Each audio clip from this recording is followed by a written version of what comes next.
नमस्कार, आप the Z plus देख रहे हैं। मैं श्रीधर भारद्वाज और मेरे साथ मनीष सिन्हा जी हैं। ये बिहार के सिवान जिले के रहने वाले हैं और फिर इन्होंने इंजीनियरिंग की, उसके बाद नौकरी की, फिर नौकरी छोड़ कर वो अमेरिका गए, फिर अमेरिका से वापस बिहार आए। यहाँ इंडिया में आकर उन्होंने अपनी एक आईटी फर्म खोल ली और यहाँ वो आईटी फर्म चला रहे हैं। इसके साथ साथ सोशल वर्क कर रहे हैं।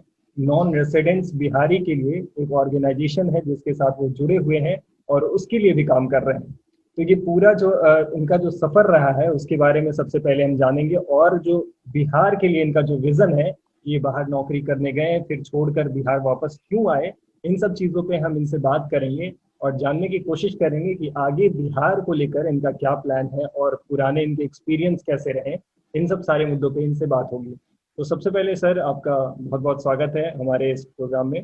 और सबसे पहले तो आप अपने करियर के बारे में हम आपका जानना चाहेंगे कि जिस तरह से आप एक अच्छे इंजीनियरिंग कॉलेज से पढ़ाई की, उसके बाद नौकरी कर रहे थे, तो इतने सालों बाद आप नौकरी छोड़कर फिर उसके बाद अमेरिका गए, वहाँ काम किया और फिर वापस इंडिया आए। क्या रीजंस थे और कैसा सफर रहा ये पूरा? मूलतः तो मैं पटना का ही हूँ और पटना से सेंट माइकल्स हाई स्कूल से स्कूलिंग करके साइंस कॉलेज से उस समय इंटरमीडिएट बोर्ड होते थे, वहां से करके मैं आरईसी वारंगल से इंजीनियरिंग किया मैंने।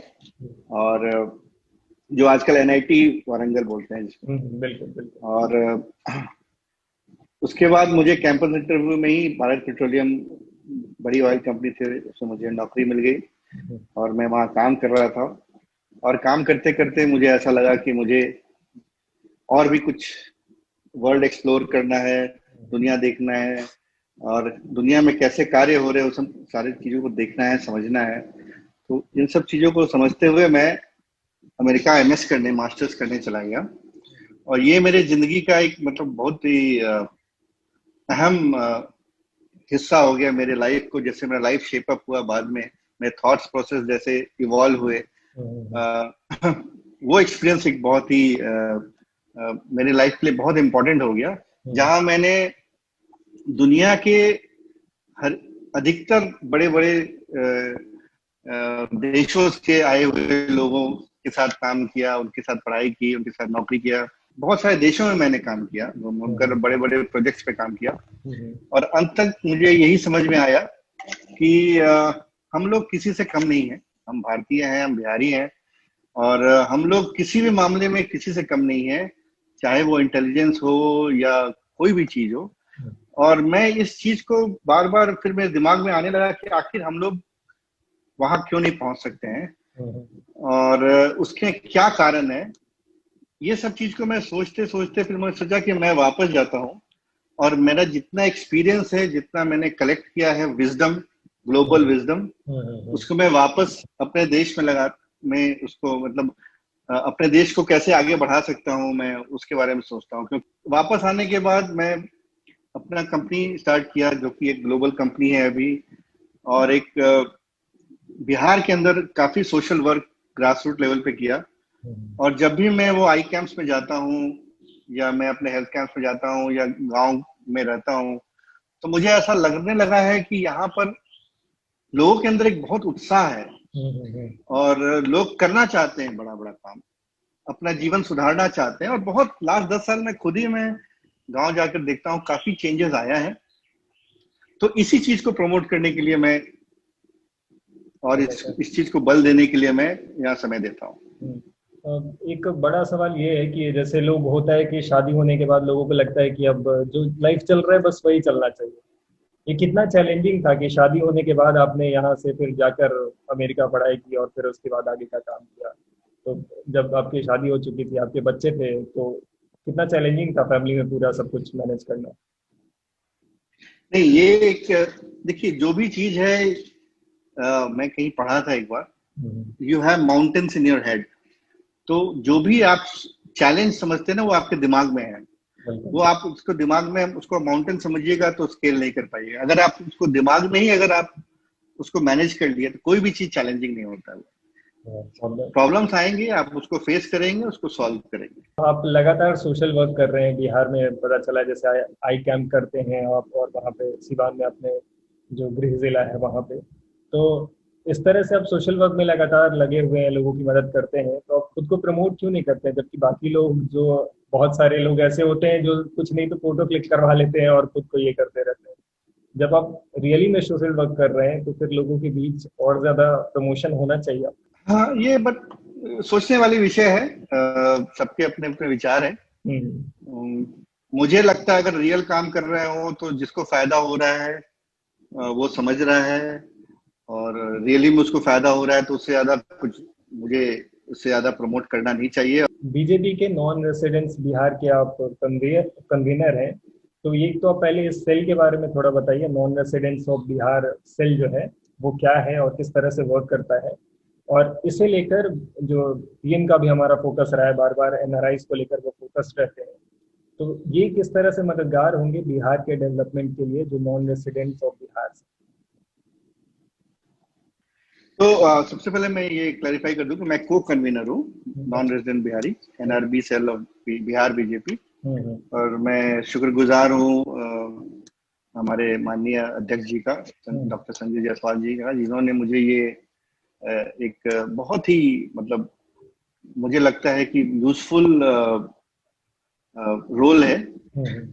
मैं खुद सोचता हूँ कि आखिर जो 4 करोड़ एनआरबीज हैं, अनऑफिशियल नंबर जो है हमारे, तो करीब 4 करोड़ जो मूलतः बिहार के हैं, जो बिहार के बाहर रहते हैं। ये अगर आप देखें तो पूरे इंडिया, पूरे देश में ये सबसे बड़ा एक ग्रुप है जो कि नॉन रेजिडेंट ग्रुप बिहार का ही सबसे बड़ा है। बट ये ग्रुप, और अगर आज के दिन देखिएगा, मैं खुद बहुत देश विदेश में मैं लोगों से मिलता हूँ, जो बिहार के लोग हैं उनसे मिलते रहता हूँ। जो जहां हैं वो बिहार के लिए बहुत, उनको अंदर से एक बहुत वो भावना, भले वो 20 साल से अमेरिका में रह रहे हो, यूके में रह रहे हो, कहीं भी रह रहे हो, बॉम्बे में रह रहे हो, लेकिन अंदर से वो बिहार से जुड़े हुए हैं। बिहारी को बिहार में बहुत प्राइड है, कहीं भी रहे दिल से वो बिहार जाता नहीं है, और सब लोग कुछ ना कुछ करना चाहता है। तो आखिर उसको कैसे उसको हम लोग एसिमुलेट करके बिहार के डेवलपमेंट में लगाएं, वो क्या तरीका है जिससे कि उनका जो एक्सपीरियंस है, क्योंकि आप देखेंगे जो हमारा एनआरबी ग्रुप है वो काफी सक्सेसफुल है, जो जहां रह रहा है उस एरिया के लिए भी काफी कुछ कर रहा है और अपना भी नाम कमा रहा है। तो उनको हम लोग बिहार से कैसे जोड़े, और उनका जो इच्छा है उसको हम लोग ग्रास रूट पे कैसे लाएं। बिकॉज अगर बिहारी जो बिहार के बाहर रह रहा है और वो इन चीजों को डिकोड कर चुका है कि सक्सेस कैसे बेटर होता है, कैसे मिलता है, तो उनका मेरे ख्याल से तो सबसे अहम रोल होना चाहिए बिहार के डेवलपमेंट। और इसीलिए हमने एक प्लेटफॉर्म की जैसा हम लोगों ने एक बनाया है, जिसमें सारे एनआरबीज को हम लोग जोड़े और उनको फिर हम लोग ग्रास रूट से भी जोड़े, ताकि दोनों तरह से आइडियाज का आदान प्रदान हो सके और लोग डायरेक्टली वो लोग पार्ट ले सके बिहार के डेवलपमेंट। अगला सवाल राजेंद्र प्रसाद से जुड़ा हुआ है कि राजेंद्र प्रसाद के जन्म दिवस को आप ज्ञान दिवस के रूप में मनाने की बार बार उसकी चेष्टा कर रहे हैं कि इसको मनाया जाए, तो क्या है ये इसके पीछे प्लान, और ये क्या है, किस तरह से मनाया जाएगा, और इस पे क्या अभी प्रोग्रेस कहाँ तक पहुंचा है इसको ज्ञान दिवस के रूप में मनाने को लेकर? भारत के जो प्रथम राष्ट्रपति डॉक्टर राजेंद्र प्रसाद देश विदेश के बहुत ही टॉल लीडर, मतलब बिहार के से पहले राष्ट्रपति, और शायद अभी तक और कोई राष्ट्रपति नहीं आया या प्राइम मिनिस्टर बिहार से नहीं आया, ऐसे नेता को, और जो जिनका स्वतंत्रता के पूरे संग्राम में इतना बड़ा योगदान था। गांधी जी भी चंपारण मूवमेंट में जाने के पहले राजेंद्र जी को हैंड ओवर करके गए थे और उन्होंने उसको आगे बढ़ाया था। और मतलब उनके बारे में तो हम सब लोग जानता है, इसलिए मुझे बोलने की जरूरत नहीं है। पर अगर आप ये जान के हैरान होइएगा कि उनके नाम पे कोई राष्ट्रीय दिवस नहीं है आज तक। तो सारे बड़े बड़े नेताओं, स्वतंत्रता के समय जितने बड़े नेता थे, सरदार पटेल हो गए, गांधी जी हो गए, नेहरू जी हो गए, सबके नाम पे कोई ना कोई राष्ट्रीय दिवस है, पर इनके नाम पर नहीं है। तो ये मुद्दा हम लोग ने करीब आज से 4 साल पहले इसको, हमें लगा कि ये बिहार की स्वाभिमान की बात है और देश के स्वाभिमान की बात है, सिर्फ बिहार की ही क्यों। और तो हम लोग ने इस मुद्दा को सरकार तक पहुंचाया है और हर एक साल हम लोग इसको हम लोग सामने रखते हैं कि इनके नाम पे एक राष्ट्रीय दिवस घोषित हो, जो ज्ञान दिवस हो, क्योंकि ज्ञान के स्रोत थे वो अपने। अगर आज के दिन में देखिएगा तो सबसे ज्यादा रायन जी की जो जीवनी है उससे बिहार सबसे ज्यादा प्रभावित हो सकता है, क्योंकि वो एक मूलतः वो एक ग्रामीण क्षेत्र से निकले हुए व्यक्ति थे जो अपने शिक्षा से देश के टॉप मोस्ट पोजीशन तक पहुंचे थे। अब अगला आपका विजन हम जानना चाहेंगे बिहार को लेकर, आप क्या क्या सोचते हैं बिहार को लेकर आने वाले दिनों में, आप क्या करने वाले हैं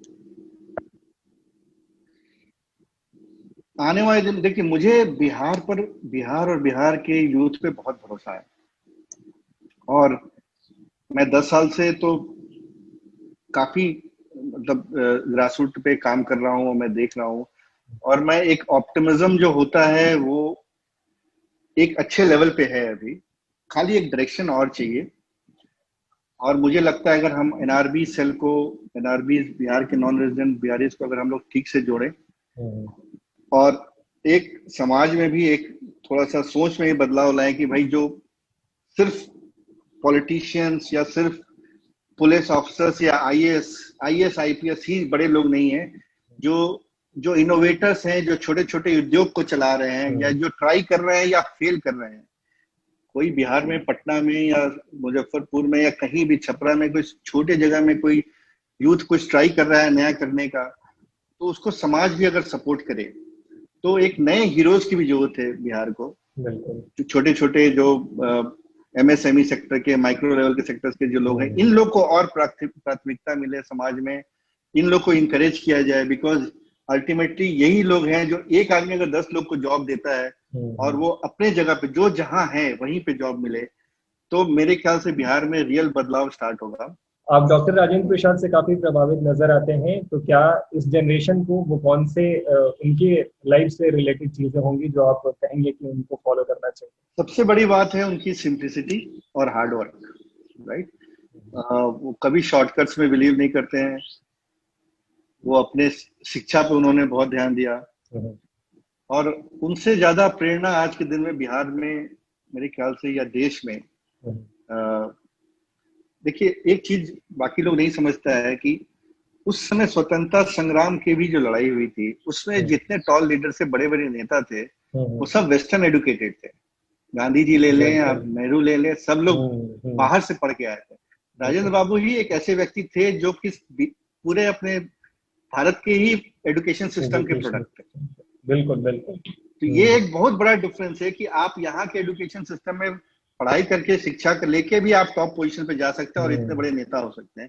अगर उनकी बातों को अगर आदमी ध्यान से सुने, ध्यान से उनके बारे में पढ़े, उसको अपने जीवन में, उनके आदर्शों को अपने जीवन में लाए और इम्प्लीमेंट करे, तो मेरे ख्याल से एक बहुत बड़ा बदलाव आ सकता है अपने बिहार में और हम लोग बहुत आगे जा सकते हैं। बिल्कुल। तो ये हमारे साथ मनीष सिन्हा जी थे, बिहार के बारे में इन्होंने अपने विजन को शेयर किया, डॉक्टर राजेंद्र प्रसाद के विजन को शेयर किया। तो बहुत सारी चीजें ये बिहार के बारे में करने को उत्सुक हैं और हम भी यही उम्मीद करेंगे कि ये जो बिहार के बारे में सोच रहे हैं वो यहाँ जमीनी स्तर पे भी नजर आए। अभी तक ये बहुत सारे काम कर भी रहे हैं, फ्यूचर में भी बहुत सारे काम इनके बिहार में नजर आए और बिहार में एक सकारात्मक बदलाव नजर आए। बहुत बहुत धन्यवाद आपका हमारे साथ जुड़ने के लिए मनीष सिन्हा जी।